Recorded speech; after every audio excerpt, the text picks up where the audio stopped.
নমস্কার বন্ধুরা, আজকে আমরা রাধাকৃষ্ণ ডেয়ারি ফার্মের নতুন একটা ভিডিও নিয়ে চলে এসেছি। আর তোমরা জানতে চেয়েছিলে আমাদের কতটা জমিতে ঘাস আছে আর আমরা কি ঘাস খাওয়াই গরুকে, সেইগুলোই আজকে জানিয়ে দেবো, দেখিয়ে দেবো। পুরো ভিডিওটা দেখতে থাকো, যে যেখান থেকে দেখছো পুরো ভিডিওটা দেখো। আর ভালো লাগলে প্রচুর প্রচুর শেয়ার করো, আর লাইক কমেন্ট সাবস্ক্রাইব করো। তোমরা জানতে চেয়েছিলে আমরা গরুকে কি ঘাস খাওয়াই। আমাদের সুপার নেপিয়ার ঘাস লাগানো আছে, আর এই সুপার নেপিয়ার ঘাসগুলোই খাওয়াই। আর এই জমিটা হলো 15 কাঠা জমিতে লাগানো আছে। আর একটা গোয়ালের কাছে দেখিয়েছিলাম, ওইটাও অল্প একটু লাগানো আছে। এখন এই জমিটা থেকেই যা ঘাস হয় প্রায় 12 মাস খাওয়ানোর মতনই হয়ে যায়। এই দেখছো ঘাসগুলো কিছুদিন আগেই কাটা হয়েছে, এর মধ্যে আবার এতটা বড় বড় হয়ে গেছে। আর এখন থেকে আবার কাটা হচ্ছে, কারণ তা না হলে লোকেও প্রচুর কেটে নিয়ে যাচ্ছে আর বড় হয়ে যায়, কাটি হয়ে যায়, না হলে শেষ হতে হতে। ওই জন্যে ছোটো থেকেই কাটতে হয়। আর এই ছোটো থেকে কাটলে, কেটে খাওয়ালে এই ছোটোতে গরুতে খায়ও খুব ভালো, আর গুণও আছে এই ছোটো ছোটো ঘাস খাওয়ার।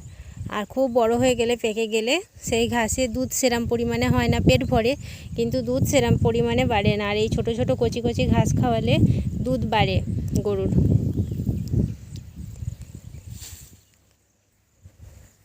আর এটা সুপার নেপিয়াটা পার্থক্য এমনি সাধারণ নেপিয়া সুপার নেপিয়া পার্থক্য হলো, সাধারণ নেপিয়াটা ধারটা প্রচণ্ড হয় আর খুব তাড়াতাড়ি পেকে যায়, মানে বড় কাটি কাটি হয়ে যায়। আর এই সুপার নেপিয়াটা তাড়াতাড়ি কাটি হয় না, আর ধারটা কম হয়, অনেকটা ধার কম হয় তুলনায়। সেই জন্যেই সুপার নেপিয়াটা ভালো। আর ঘাসটা দেখতে পাচ্ছ।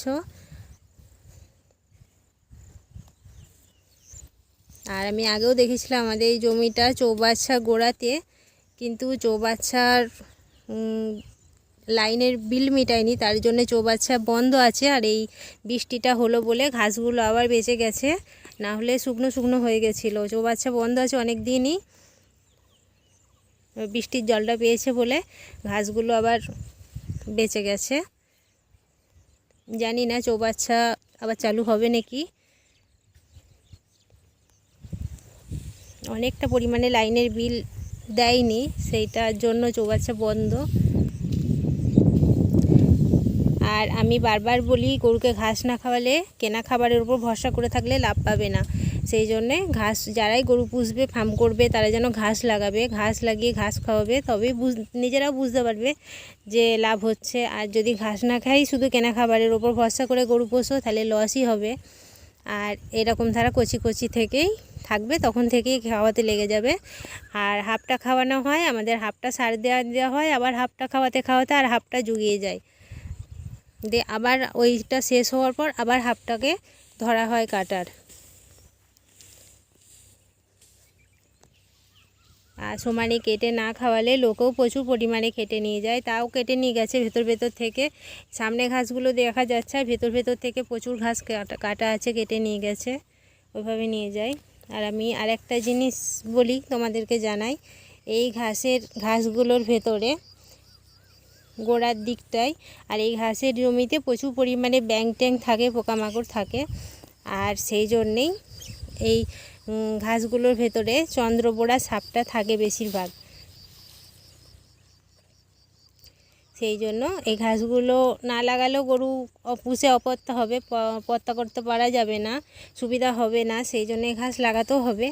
আর জমি সবসময় পরিষ্কার রাখতে হবে, তাহলে ভয়টা কম থাকবে। আর একটু সাবধান থাকতে হবে। আর হাঁটু পর্যন্ত যে বুটগুলো হয়, সেই বুটগুলো পরতে হবে, তাহলে অতটা অসুবিধা হবে না। আমাদের এই জমিতেও আছে, কিন্তু সাবধানে থাকতে হয়।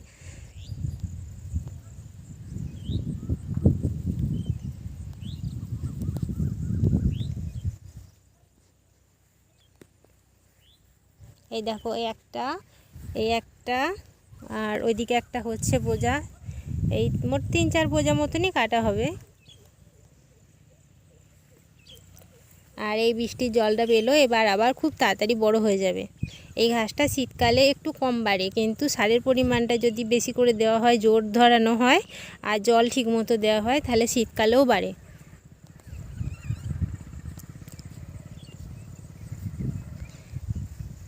আর আজ এই ভিডিওটা এখানেই শেষ করছি, আর বড় করছি না।